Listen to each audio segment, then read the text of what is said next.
लिया। चलो 9 देखो, कहता है in the given figure A B and C D are a straight line. कौन कौन है भाई?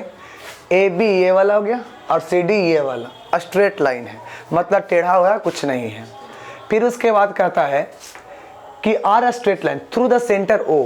ओ ये कहाँ से पास कर रहा है? सेंटर से, सेंटर से पास कर रहा है, इतना समझ लो। इसका मतलब है कि अगर हम इसको देखें सी डी को तो एक डायमीटर हो जाएगा, ठीक है, सी डी क्या होगा? डायमीटर, और यहाँ से यहाँ तक क्या हो जाएगा? डायमीटर। लेकिन आगे बढ़ गया वो अलग बात हो गई। कहता है ए ओ सी, यानी कौन सा? ए ओ सी 80 डिग्री है, 80। C D E, C D कौन है? सी डी ई 40 डिग्री है।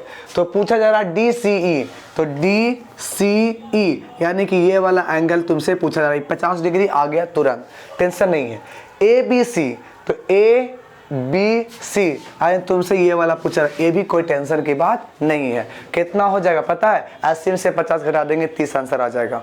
देखो कैसे, ये कैसे हो गया समझ लो।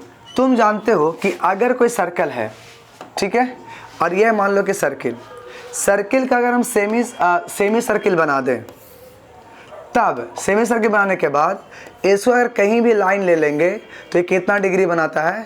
90 डिग्री होता है ना। तो जब बताया कि सेंटर से ये पास कर रहा हो भी स्ट्रेट लाइन, इसका मतलब कि ये जो हमारा CD होगा वो कॉर्ड होगा, और जब वो CD कॉर्ड होगा तो ये सेमी सर्कल में बांट देगा क्या इसको, और जब बांट देगा तो ये हमारा 90 डिग्री तो होना तय है इसका। बोलो कोई दिक्कत है? तो जैसे हम यहाँ पर लिखेंगे, लिख सकते हैं, ठीक है, क्या लिख सकते हैं कि CD इज ए डायमीटर। क्या होगा? CD diameter.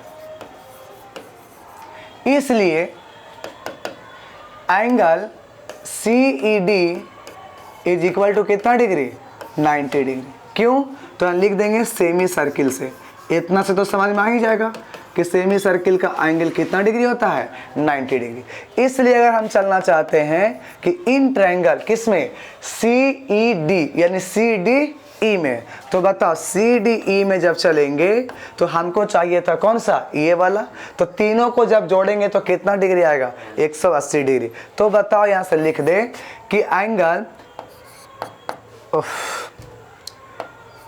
सी लिखना है, तो E क्या पूछा है? DCE यानी DCE प्लस, यानी ये वाला हो गया, इसको लिखो CDE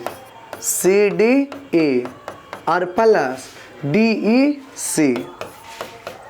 बोलो कितना डिग्री? 180।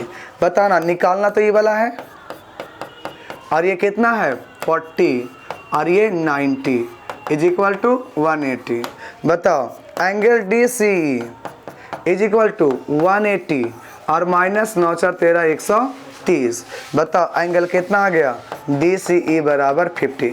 सोचते कैसे? एक और उपाय है कि जैसे ही पता चला कि 90 डिग्री है, इसका मतलब इन दोनों मिला करके 90 डिग्री होना चाहिए, और जब 90 डिग्री होना चाहिए इसका मतलब 90 में से 40 का कर दो, घटा दो, तो कितना जगह? 50। कोई दिक्कत? अब जैसे अगर हम आते हैं यहाँ पर, बताओ ये भी तुम्हारा स्ट्रेट लाइन दिख रहा है, और जब दिख रहा है तो ट्रायंगल अगर चले कि OBC में, ठीक है, तो इंटरनल एंगल का सम, यानी इसको दोनों को जोड़ देंगे तो हमें क्या मिलेगा? एक्सटर्नल एंगल मिल जाएगा, ठीक है। तो लिखें अगर कि इन ट्रायंगल कौन सा? OBC, तो क्या जानते हैं? Sum of internal is equal to, यानी sum of internal angle is equal to क्या मिल जाएगा? External angle. जैसे ही मिला तो बताओ इंटरनल में हमारा ये वाला और ये वाला हो जाएगा, तो लिख दे OBC, ठीक है, OBC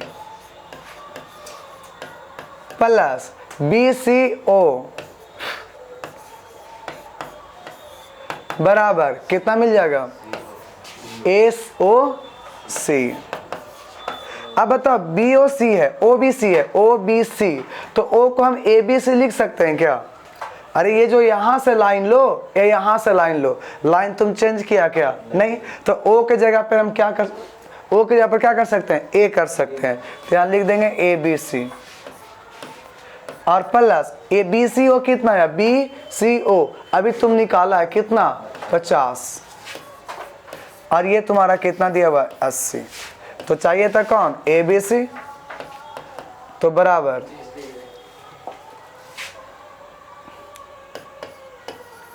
80 माइनस 50 यानी कितना आंसर 30 डिग्री। बोलो कोई डाउट है, बात समझ में तो आ गया होगा। लिखो